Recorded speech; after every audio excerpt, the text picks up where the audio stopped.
गडचिरोली नगर परिषदेसाठी वर्ष 2016 मध्ये झालेल्या सार्वत्रिक निवडणुकीत थेट जनतेकडून निवडून आलेल्या भाजपाच्या योगिता पिपरे यांनी नगराध्यक्ष म्हणून आपल्या 5 वर्षाचा कार्यकाल यशस्वीपणे पूर्ण करत गडचिरोलीच्या विकासाचा नवा अध्याय रचला।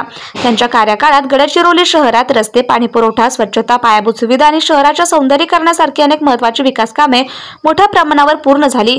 शहरातील नागरिकांमध्ये आजही त्यांच्या कार्यपद्धतीची, प्रामाणिकतेची आणि समर्पण भावनाची चर्चा आहे।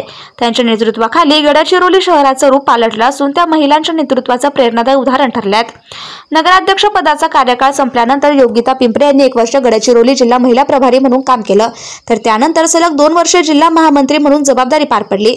भाजपाच्या एकनिष्ठ कार्यकर्त्या म्हणून त्यांनी पक्ष संघटन मजबूत करण्यासाठी आणि महिलांच्या राजकीय सबलीकरणासाठी महत्त्वपूर्ण योगदान दिलं। त्यांच्या कार्यकुशलतेवर आणि नेतृत्व गुणावर विश्वास ठेवून भाजपाच्या उच्च नेतृत्वाने त्यांच्यावर महिला जिल्हाध्यक्ष पदाची जबाबदारी सोपवली। त्यामुळे आगामी नगर परिषद निवडणुकीत पक्षाने नगराध्यक्ष पदासाठी योगिता पिपरे यांना दावेदारी द्यावी अशी चर्चा शहरातील नागरिकांमध्ये सुरू आहे। योगिता पिपरे यांच्या यशस्वी प्रवासामागे त्यांचे पती प्रमोद पिपरे यांचंही मोलाचे योगदान आहे। ते 2001 पासून आजपर्यंत 4 वेळा नगरसेवक म्हणून निवडून आले असून त्यांनी विविध महत्त्वाच्या जबाबदाऱ्या यशस्वीरित्या पार पडल्यात। लोकसभा आणि विधानसभा निवडणुकांदरम्यान त्यांनी भाजपच्या समन्वयकाची जबाबदारी निभावली असून संघटन शक्ती वाढवण्यासाठी सातत्याने कार्य केले।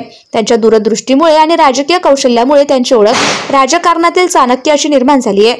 सध्या नगर परिषदेत प्रशासक राज असलं तरी पिपरे दाम्पत्य समाजकार्य, महिला सबलीकरण, युवा विकास आणि जनसेवा या क्षेत्रात निष्ठेने कार्यरत आहे।